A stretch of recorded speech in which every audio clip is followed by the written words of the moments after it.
Slimani. My name is Baran Kayola, and I am the Dean of Students at AUIS. As part of our Career Week 2021 events, we will be hosting a series of lectures and panels. Our first guest tonight is Mr. Frank Blake, a wonderful friend of the American University of Iraq Slimani, AUIS. Welcome, Frank. Great to see you. Thank you, Dr. Barron. Very excited to be here. Thank you, sir. I'm going to do a quick introduction and then turn it over to you. Now, Mr. Frank is a seasoned executive in corporate America, as well as a principal partner in a privately held investment fund. For more than 20 years, he has held leadership positions in Fortune 50 companies, nonprofits, universities, and startups. He is a graduate of Clemson University in South Carolina, and he served as a U.S. Army captain here in Iraq, where he was awarded the Bronze Star. He has spent the majority of his time in business, focusing on selecting, training, and developing the most talented members of high-profile teams. He has conducted thousands of interviews across multiple industries and organizational types. In the last few years, he has shared his passion for professional development and individual career growth, and he defines that as his favorite thing to do. Mr. Frank is also a wonderful friend of the university. He's a board member of the American University of Iraq Foundation, and Mr. Frank's family is the generous sponsor of the Blake and Bailey Family Endowed Scholarship here at AUIS. The Blake and Bailey Scholarship is awarded in the fall of each year to an AUIS student who demonstrates outstanding academic achievement and university spirit. Without further ado, I will turn over to Frank, and he will discuss with us some of the wisdom he has accrued for more than 20 years in corporate America as well as in public service. Frank, please take us out. Thank you, Dr. Barron. Thank you for that kind introduction. I really appreciate it, and I really appreciate joining you all here for Career Week at AUIS. And I think before I talk about me and my background, the first thing I want to say is I'm a very big supporter of AUIS, and I am very proud to be affiliated with the university through the University Foundation and also through our endowment of scholarship to help students. And so my time working with the staff and faculty at AUIS has been fantastic. My time with the students has been fantastic. And I really love the university, and I'm proud to be affiliated with it in any way, and very excited to be here during Career Week. So just by way of background for me, I have been in corporate America, as Dr. Barron mentioned, for the better part of about 20 years. And most of my time is working at a very large specialty retailer in the United States called the Home Depot. And we sell building materials, construction supplies, home improvement material. And we are a very large and complex company. So we are on pace to reach about 120 billion US dollars in sales annually. So 120 billion annually on pace. And to do that, we have over 500,000 dedicated Home Depot associates and employees. And so it's a very large sales organization, very large people organization, and very complex. That's where I spend the majority of my time. I've been with Home Depot now over 16 years, and I have loved every minute of it, and every day is better than the next. But I do have a passion for teaching, and I have a passion for helping students. And in my time at the Home Depot, I have conducted thousands and thousands of interviews, and it dawned on me that students especially could benefit from some interview coaching and training and teaching. So probably for the last 10 years, I've been teaching an interview skills class that I developed on my own, and I've been teaching that at different nonprofits or universities throughout the United States. And so I work at the Home Depot full time, but I also have a passion for teaching and helping students at the beginning of their career. Prior to the Home Depot, I worked in the United States Army, where Dr. Barron mentioned I was a captain in the 4th Infantry Division, and I was privileged to have served in Iraq from 2003 to 2004. Most of my time in Iraq was in the city of Balad. I spent most of my time in Balad, a little bit in Samarra, Tikrit, Kirkuk, and Mosul. And sorry if I'm mispronouncing those. Never made it to Suleimani, but I hope to someday. It's the first place on my travel wish list. So spent a little bit over a year in Iraq. And I have to tell you that I fell in love with the country. I fell in love with the people and the culture, and especially the food. I became very much hooked on a lot of local Iraqi cuisine, and I loved the landscape, and I really fell in love with the area. And I always tell the story that at the end of my year in Iraq, if the Army had said you can put down your weapon and live amongst the people, I would have done that happily, because I really enjoyed my time there. And probably what made me enjoy it the most were my interactions with the people. And so unfortunately, I wasn't allowed to stay. I had to go back home at the end of the year. But what I left with was an overwhelming feeling of a desire to help the country and to help the people, and to do whatever small part I could to try to help a place that I have fallen in love with. And so that led me to my interaction and affiliation with AUIS on the foundation board. And it also led us to create our scholarship that Dr. Barron mentioned. And I think we'll put the link there for the scholarship in the chat. But so my time in the Army led me to really fall in love with the country. And because of my love for your country, I want to help and assist in any way, and especially here at AUIS. And so that's a little bit about me, probably more than you ever wanted to know, but I am happy to answer questions as we go. But you know, when Dr. Barron and the team suggested that I come in and speak to you all, I thought, well, what could I offer that would be of most value, and what could I do that would be most helpful to the students? And the classes that I teach at different universities in the United States fall into really 3 categories. So as I mentioned, I teach an interview skills class, and that's really about teaching job seekers how to think about the interview process a little bit differently, to give them a heads up and a competitive advantage as they are seeking their first job or career advancement in the job market. So I teach a lot of interview skills classes. I also teach a lot of general career advice classes. So once you've gotten that first job and you're looking at how do I climb the corporate ladder, or how do I continue on in my career, or how could I think about my career as I go forward, I also have a lot of classes that I teach around general career advice. And then the third type of class that I usually teach is just on leadership. And I'm a big believer in the power of leadership. I think I've read every book there is about leadership. I've taken all the classes, and I've seen firsthand the power that positive leadership can have on teams.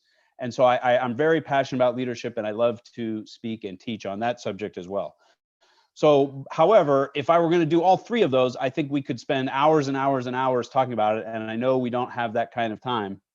So what I decided to do was to take the greatest hits of each of those classes and boil it down into 1 slide each. So I have about 4 or 5 slides that I'll share with you. If you know me, I'm not a big fan of technology. I'm not a big fan of PowerPoint. I'm more about people and just talking to people. And I hope someday I can be there live on campus with you and your students. But in the meantime, what you get today is the best of hits. So these are my greatest hits, all boiled down into just a few slides. And I think it will give us a good overview of thinking about a student's potential career trajectory, because it begins with the job search and finding your first job. Then it transitions to thinking about career advice and how do I move throughout organizations or throughout my career. And then at some point, more than likely, you'll be a leader of a team. And so it's important to think about leadership advice and leadership skills. So I will offer all 3 of those subjects, very boiled down, very condensed, just the best of the best. And that's what I will offer to you. But I think what will be more fun, maybe for all of us, is some good hard-hitting questions at the end. So you can put me on my toes and ask me all the hard questions, and I'm happy to do that. And so with your permission, I'll begin sharing my screen here and talk you through really the greatest hits. And so Dr. Barron, if you can give me a thumbs up that you can see the slides. So again, very pleased to be here at AUIS Career Week. And I'll begin with some of the greatest hits from my interview preparation class.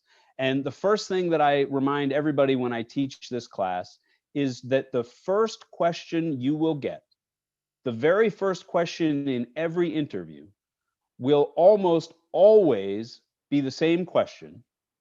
So you will know what it is, and you will be the world's foremost expert on the subject. And so if I told you as a new potential job seeker that the very first question you're going to get, you know what the question is, and you already know the answer because you're the world expert on it, well, that's like me throwing up a softball for you to hit a home run out of the park. And so the question then becomes, what is question number one? And it is always some variation of who the heck are you? Now, it might be a very formal, tell me about the aspects of your education, background, and experience relevant to this position. Or it could be more conversational, like, nice to meet you. Why don't you tell me a little bit about yourself? But regardless, it will be about you and who you are and what your experience has been to date. And there is no one in the world that is better equipped to answer this question with expert skill and information than you, because this is your life. And so you should be very well prepared to do that. And when I teach the interview skills class to large groups, I say, listen, if you're serious about getting a job, if you're serious about being promoted, write down your answer to question number one and practice it out and memorize it. Because all too often I'll start an interview and I'll say, okay, so nice to meet you. Why don't you tell me a little bit about yourself? And it feels like they've never thought about it and they're just making it up. And I think that's a huge wasted opportunity, because question number one is where you can really stand out, you can really differentiate yourself, and you can prepare and memorize and practice the answer so that it's smooth and polished and really well thought out, because you know what's coming and you're the expert on it. And so point number one is thinking about question number one and being ready and prepared to answer it. The second thing to think about in the interview process is, if I am interviewing you and I have an open job on my team that I'm interviewing you for, what do I really have? I don't have an open job. I don't have a career opportunity that's open. What I, as the business leader, actually have is a problem. I have a problem, because for every open job, that's a team that may not be led, that's a function that may not be performed, that's customers that aren't being contacted. There is an issue for me with that open position. It's really a problem, and I need to find somebody who can solve this problem for me. And so as the job hirer and the person that is interviewing you, what I'm really trying to do is figure out, can this person, or which of the three people that I will interview today, which one is most likely to be the solution to the problem that I have? And I think that as a job seeker, if you remember that this isn't about you and your career and getting paid more and getting a promotion, it's actually about proving that you're the best fit to solve my problem. Well, that sort of turns the tables and changes the mindset for the job seeker. And it's an incredibly powerful thought process when you go in and thinking, I'm going to help this person solve their problem. And there's a lot of things that you can do as far as researching the type of problems that I would have, thinking about the kind of business that we have, thinking about the open roles and what problems that presents to me. But in general, if you come to the interview thinking, I'm going to help solve this person's problem, that will come across in the power of your answers and in the depth of your understanding of the open position. And then lastly, I would say, the last piece of advice that I offer to job seekers is to have confidence through preparation. And, confidence is very powerful in the interview room, because it comes across as you are confident in yourself, you're confident in your skills and knowledge and abilities, and you're confident that you can help me solve my business problem. You can have that confidence simply by the two things that I've already mentioned, whether it's practicing and rehearsing question number one, or thinking through the types of problems that me or my business may have and how you can solve them.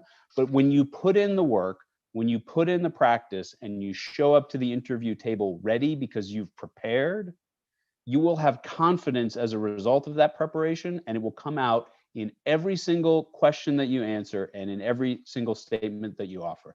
And so the last piece of advice that I offer folks in the interview preparation class is confidence through preparation. Now, what I will say here, Dr. Barron, and we'll put the link in the notes, and I'll talk more about it maybe during the Q&A, but I offer an online version of my interview skills preparation training on a website called myjobology.com.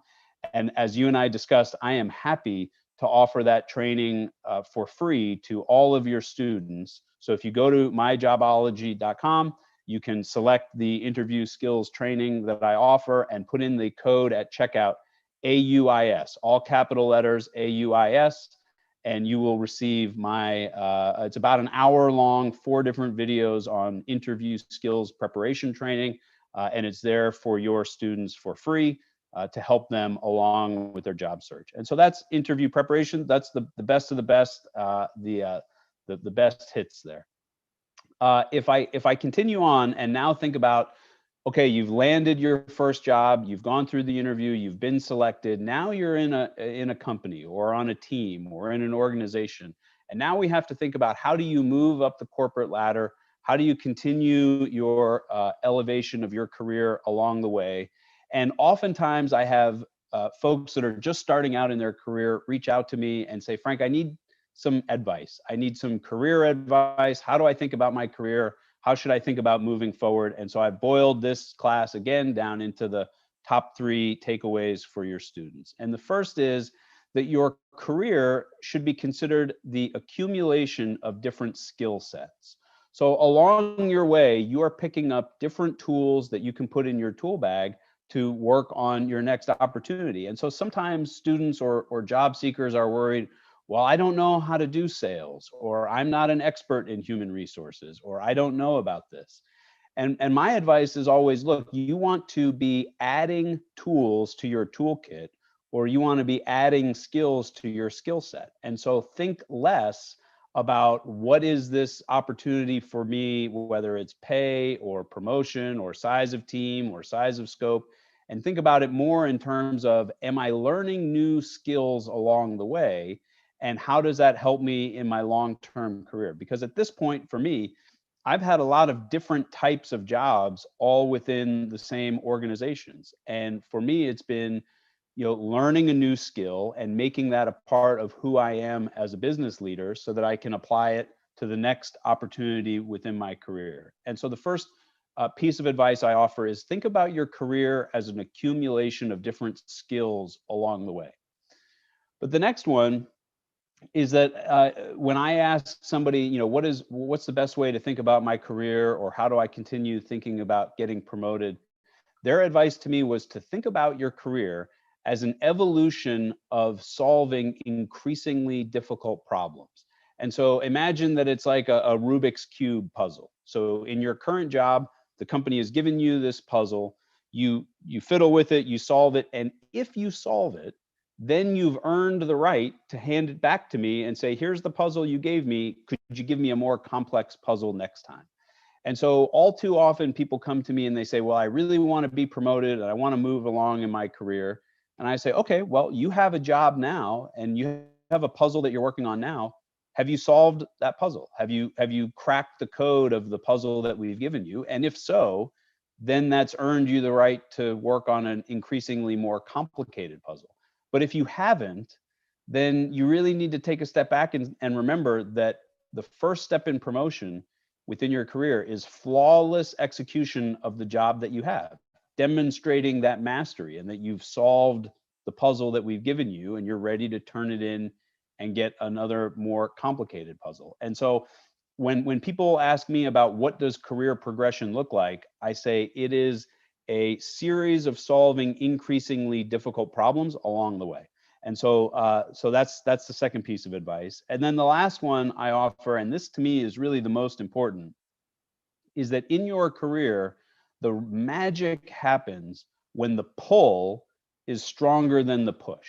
And so you can push your way into a new career. You can email people, you can send resumes, you can apply for jobs, you can reach out, you can be very aggressive, and you can push your way into finding a new job. And that will work. It's not very efficient. Sometimes it can be frustrating. Sometimes it can be painful. Sometimes the rejection is significant, but you can push your way into a new job. But the real magic happens when the pull is stronger than the push. And by that, I mean, who have you worked with in the past, in your career along the way, that knows what you're capable of? They know what skill sets you've picked up along the way. They know the complicated problems that you've solved and the world-class results that you've delivered in the meantime. And so they know all of those things about you, so that when they have a problem on their team, when they have an open spot where they need someone to come in, well, they're not going to wait for someone to push their way in. They're going to pull the most qualified people who they know in their professional network. And so I can tell you, I always like to interview a wide range of folks just to see what's out there. But every so often there'll be a job that comes open and I'll say, I know who I would like to interview for that job because I know what that person has done in the past, and I'm going to invite them to interview. And so in that regard, I'm pulling them into the opportunity. And that is always a lot more efficient than when you're pushing your way in. And so this is another way to think about the network of people that you're building along the way in your career. It's another way to think about keeping those relationships positive and strong, even if you're no longer working with somebody. And so there are a lot of my former bosses out there that I keep strong relationships with, because you never know what they're going to be promoted to in the future.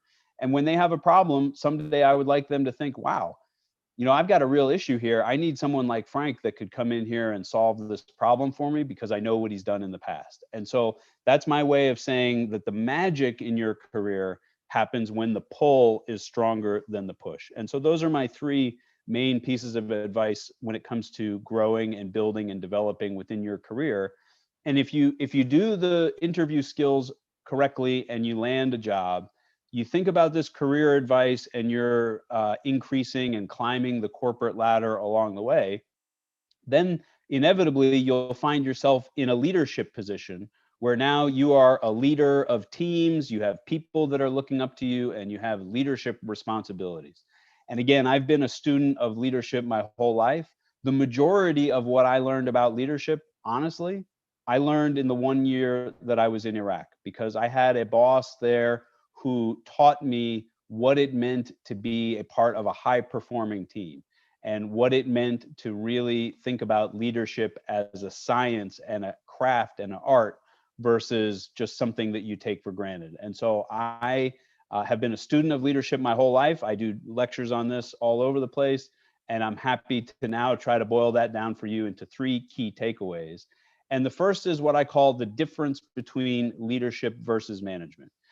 And for me, it's really important, because I think a good way to say it is that you cannot manage a team to greatness, but you can lead a team to greatness. And anytime I go into an organization and it looks like they're struggling in some way, normally the reason is because the person that is the leader is spending either too much time managing or too much time leading, and they don't understand the difference between the two. And so for me, my definition is that leadership is setting the vision, direction, and motivation of an organization. It's saying, where are we today? Where do I think we can go? How are we going to get there? And how am I going to get my team to be engaged and to care about that? So it's about leading through vision, direction, and motivation. Whereas management, which is equally important, but it's a different skill set, management to me is the allocation of resources. So box A goes in position A, or person one goes to spot one. And you have resources like time, money, machine, people, and you have to allocate your resources to getting the job done. These are two very different skill sets, but they're equally critical. And the analogy that I use is, imagine you are the captain of a large ocean-going vessel. You have to be able to do two things very well. The first is you have to be able to look out at the horizon and make sure that the ship is pointed in the right direction. So where am I headed? Why are we going there? And how are we going to do that? So I'm headed the ship in the right direction. But simultaneously, I need to be able to take my eyes and look down at the deck of the boat and make sure that everything is happening on the deck of the boat correctly and all the resources are being allocated to make sure that we move. And if you do one of those, so if you just point in the right direction, but the boat doesn't do anything, you'll never get anywhere. Or if the boat is being allocated resources correctly, but you're pointed in the wrong direction, disaster could occur. And so a great leader understands the difference between when they're leading, when they're managing, and when they have to do one or the other and what the difference is. And that's the first piece of advice that I offer. The second thing I'll offer is that it's a very well-known principle in business that you get what you measure. But a lesser known principle that I would offer to you is that as a business leader, you also get what you recognize or you get what you celebrate. And here's an associate that worked for me. You can see we gave her a little gold coin there for doing a job well done.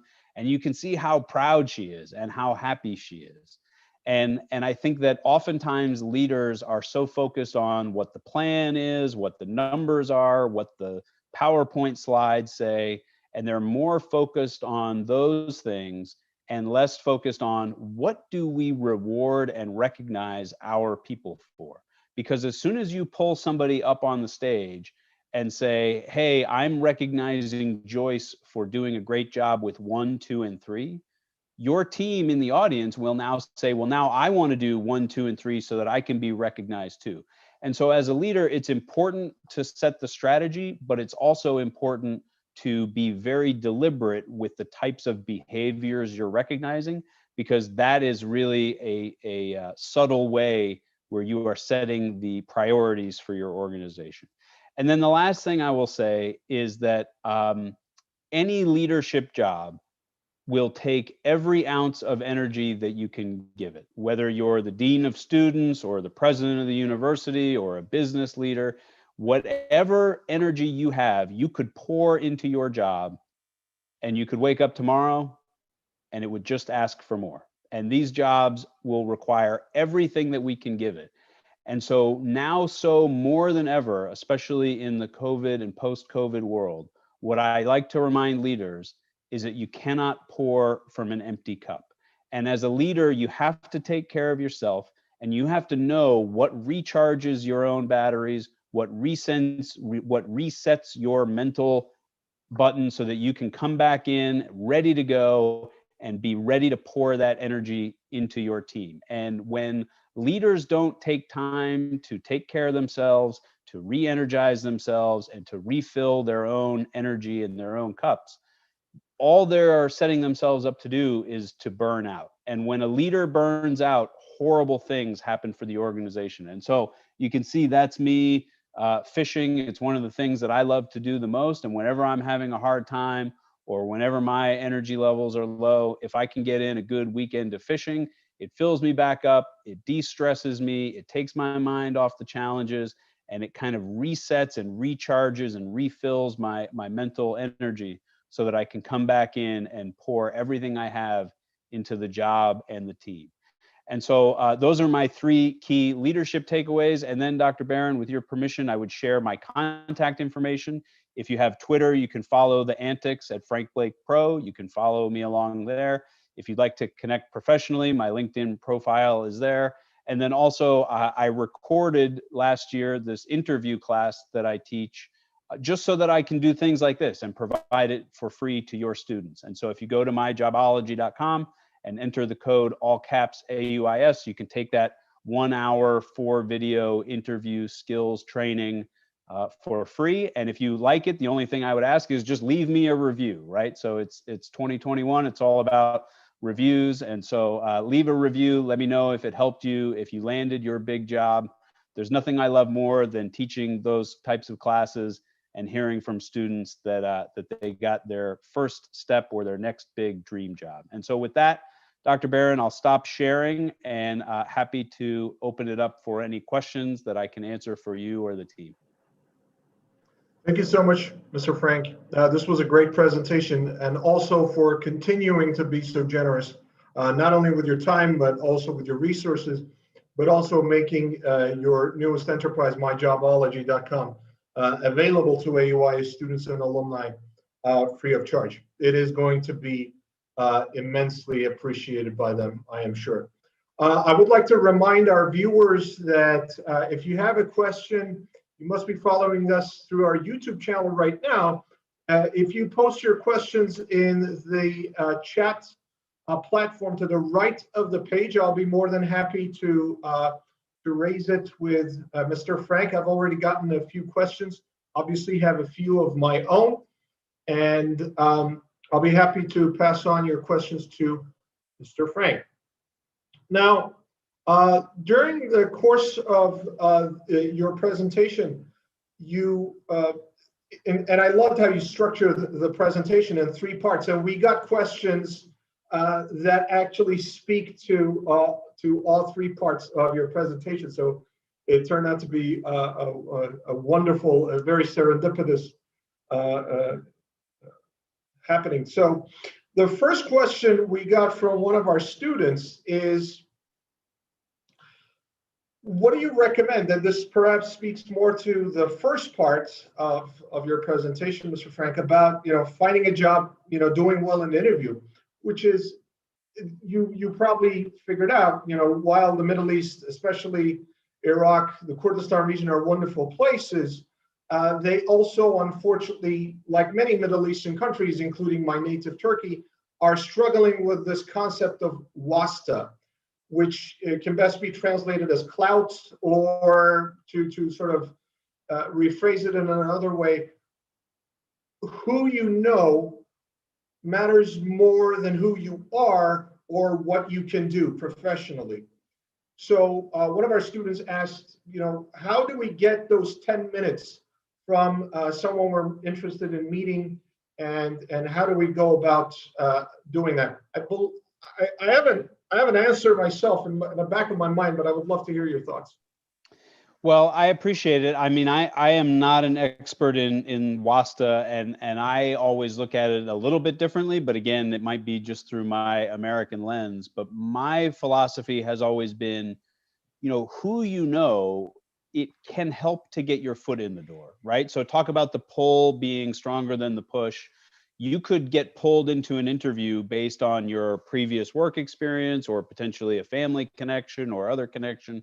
So you could find yourself in that situation, but ultimately, in my experience, all that really does is get your foot in the door. And then once your foot is in the door, the rest is really up to you. And if you get that opportunity, however you get it, you have to shine, and you have to use those valuable minutes to really prove that you are capable, that you can do the work on your own, and that you deserve this opportunity regardless of who you know.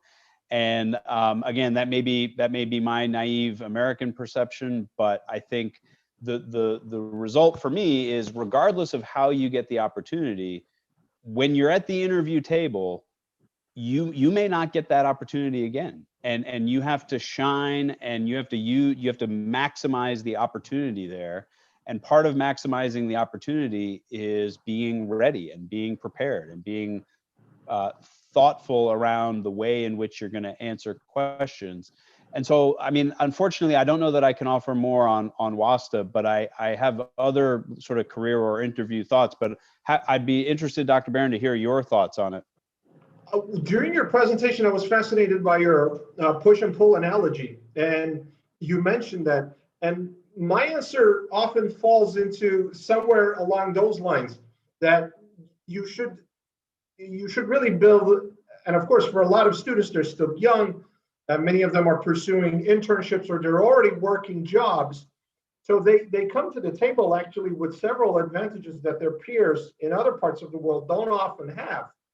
So the trick for them, I would say, is to make themselves so good, both in terms of substance, but in terms of how they present themselves on various platforms, on LinkedIn, on social media, but also during the interview stage, that they cannot they cannot be not hired, that they will be so alluring to potential employers that they can break the barriers of WASTA, because many of us assume that in this world, we're all rational actors, at least in the business world and in the greater scheme of things. That's not always the case, but often it is. So you really want to prove to your potential employers that it is in their interest to not only hire, a relative or a family friend, but you, or hire both parties alongside and then see what the competition is going to do along that process. That's the general drift of my thinking on this topic. I don't know, how would you respond to that? No, I agree with you. And I think that if you remember, your career is an accumulation of skills along the way, whether it's skills that you've picked up at the university or in an internship or in your first jobs. You can come to the interview table and be prepared to show those skills that you've picked up and how you can apply those to the problem that exists with this open job. And then just go back to the pull is stronger than the push. And I think, I don't know, again, I'm not a WASTA expert, but if you've been in an internship in an organization, then you could say, look, I have a relationship with those folks. They know what I'm capable of. And my philosophy has always been, I want my results to speak so loudly that nothing else matters. And when my results are the best out there, when my results are world class, then, WASTA or not, I want people to feel lucky that I would be on their team because of the results that I can produce. Thank you for that. The second question is, during the course either of a job application, the interview stage, but even for young folks who are in entry level positions, or folks who are mid-level administrators like me, what do you find to be the biggest mistakes for young professionals? It's a great question, and I'd have to think about it a little bit, but off the top of my head, I'll tell you one thing that is a mistake is that people, when they're looking, in my opinion, when they're looking for their first job, they're more focused on the skill that they will be executing versus the industry that they are joining. And so one of the things, so they're more focused on the action and activity versus the industry. And when I first got out of the Army and I was looking for jobs in corporate America, my mentor said to me, pick your industry first. Pick the industry first, because it's like learning a game. And once you know the rules and the players and the teams of a game, once you become good at that game, it's very hard to change games, right? So as you're coming out of the university, you can decide, I either want to be good at soccer or football or American football or badminton or croquet. And you could be the world's best croquet player, but with respect to croquet or other obscure games, those are very small games that don't offer a lot of opportunities. But if you leave the university and you make a career in football, well, football is a very big game. It's a very big stage. And once you are playing at one team, you can probably move over to another team. But if you're the world's best croquet player, it doesn't mean that you'll be able to play on a football team. Or if you're the best football player, you can't go play croquet. So industry is kind of like picking your sport. And once you get really good at it, it becomes very hard to switch. And so if you've been studying information technology in school, and you say, well, I have an opportunity to be an information technology analyst for a croquet league or a soccer league, take the soccer league, because it's a bigger organization, it's a bigger industry, and the bigger industries will give you more opportunities. And I've seen a lot of young people come out of school and be so focused, well, I can't take that job because I didn't study that, and my degree says I should be doing this. And I say, look, I've been at Home Depot now 16 years. I've had a lot of different types of jobs. none of which I studied in university because I studied politics. And so the degree is less important and the skills are less important than the industry and the company. So I think a mistake that people make, in my opinion, is focusing not enough on what industry they want to be in. Because if you're good at your sport and you're good at what you do and you're smart and hardworking, you can work to the top of your field. And it's better to be working to the top of a big field than a small field. So that's my advice. And I really love the sports analogy, because if you do pick your sport right, then you can also switch teams. I think one of the mistakes that young people make is that they think about their careers in a way, as many young folks, especially here in Slimani, we have a big rivalry here between football club Barcelona and Real Madrid.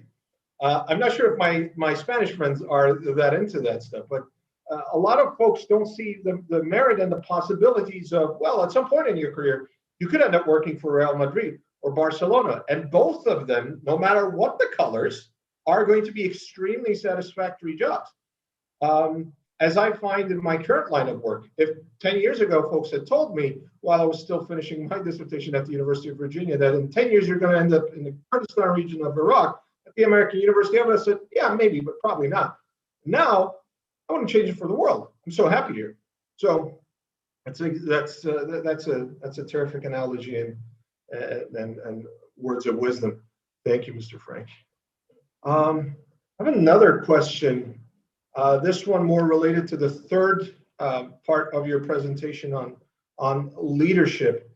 And the thing that occurred to me is I read this back in the day somewhere about how good leaders are also good followers, or they at least start their careers as good followers, good doers, and good makers. And I was wondering if you can speak more, especially to the skill set accumulation aspect of being, a new hire, a mid-level, a career person, and then someone who goes into, who looks into more of a leadership position in their career. What would be, how would you describe that transmission line, if you will, and what are some of the things that young folks who are passionate about career development, about growth, what are some of the things that they should look out for, be mindful of in the course of their careers, while they're still at the follower stage rather than leader stage? Yeah, it's a great question, and I have two answers, right? So the first answer is, and my experience, I went to a military high school where they were very focused on us being good followers first before we were good leaders. And part of the methodology there, and the first point of my answer, is that it's hard to be a leader of an organization in which you don't understand the basic functions of the job.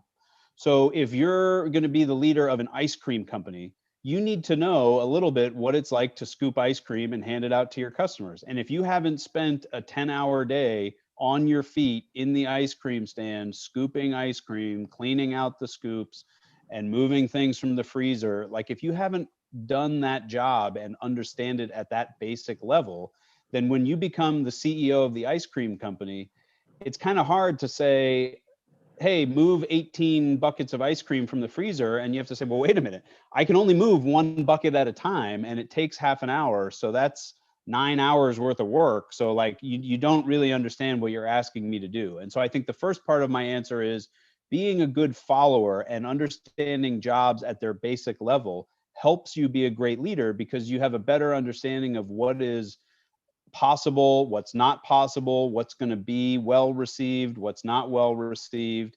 And part of being a good leader is challenging what the realm of the possible is and really setting a audacious vision for the organization. And if you say, look, when I was scooping ice cream, I could do 30 scoops an hour. So I know it's possible. So let's all get there. Well, you know it's possible because you did it. And it gives you a little bit of a better platform to set a more compelling vision as part of your vision, direction, and motivation for leadership. So the first is really just understanding the job at its basics.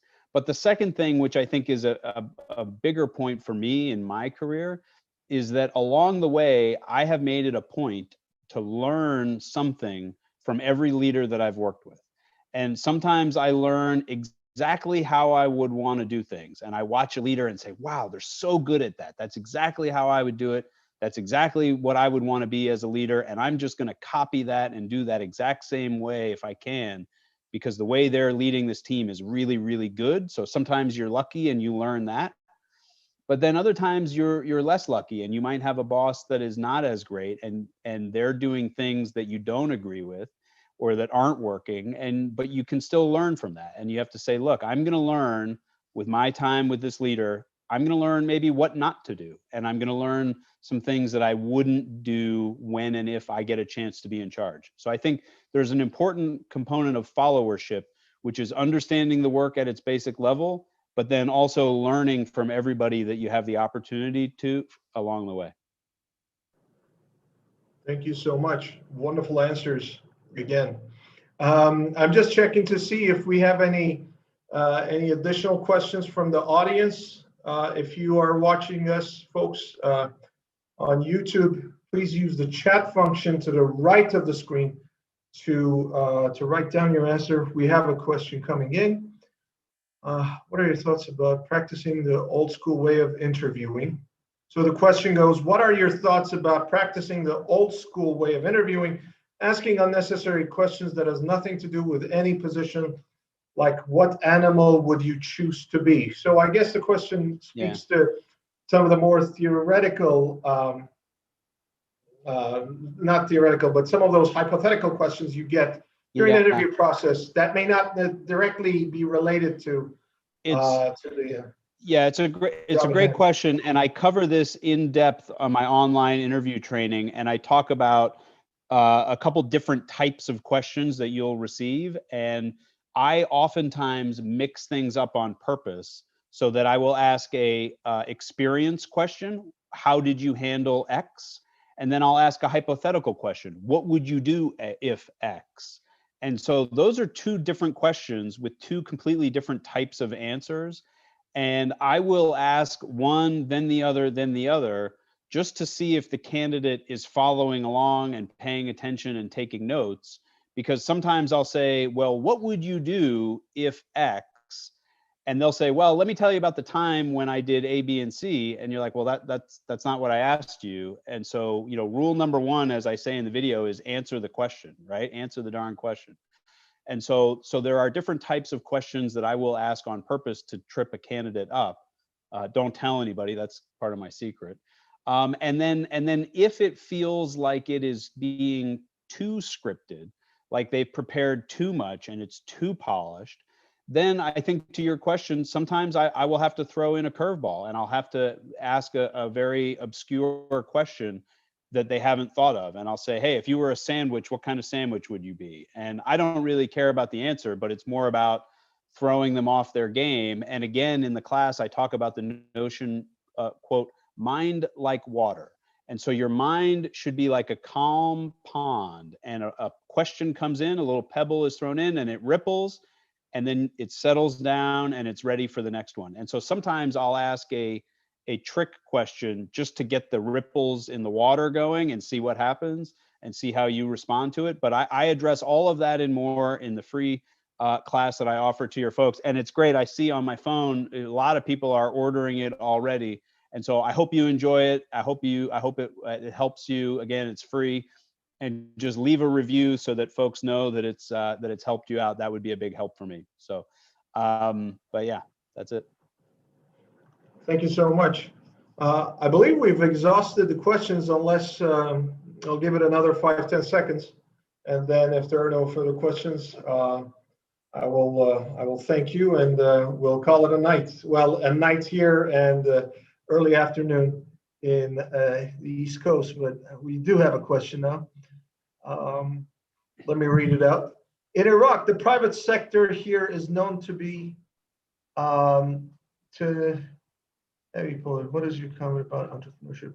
How would you comment about the entrepreneurship environment, if you're familiar with it, in the context of Iraq. Obviously, the political interference, the political uncertainties affect, as they do in many parts of the world that were until 5-10 years ago were considered to be, the stable parts of the world, and so on and so forth, including many countries in Europe. But there's great uncertainty. So, how would self-starters, entrepreneurs, navigate these waters? How would you respond to that? Yeah, I'm happy to talk about it. So I'll tell you, if you ask about me personally, what are my hobbies? I don't really have a lot of hobbies. Like, I like to go fishing a little bit, but my real hobby is business. And I love businesses, and I love to tinker with businesses almost like they were a car. And I like to get under the hood and see what's working and what's not working and how I can fix it and improve it and help it. And so on my days, nights and weekends or vacations, it's not unusual for me to be thinking about a business for a friend or family, and just kind of thinking through it, because I really love that kind of stuff. And so in that regard, I've been an entrepreneur on my spare time for many years, and I've been an investor now for many years. And so entrepreneurship is a subject that I'm very passionate about. I could teach a class on that someday, Dr. Barron, when you'd like. But I'll tell you, I studied entrepreneurship at the University of California, Berkeley. And I learned from a professor there, Dr. Jerry Engel. And Dr. Jerry Engel wrote a book that I think is very appropriate for your question, which is called Clusters of Innovation. And he says that to really get the ecosystem of startups working, you need to have several components of the machine all together. So you need to have a stable and fair legal environment. You need to have access to capital through investors. You have to have qualified and skilled workforce, which the university helps with. But the other thing that's important that the university can help with is in research and in innovation. And so if you think about Silicon Valley, and part of the reason why it's one of the most innovative places in the world is because they have so many universities researching and creating all sorts of new opportunities that can be monetized with a real business.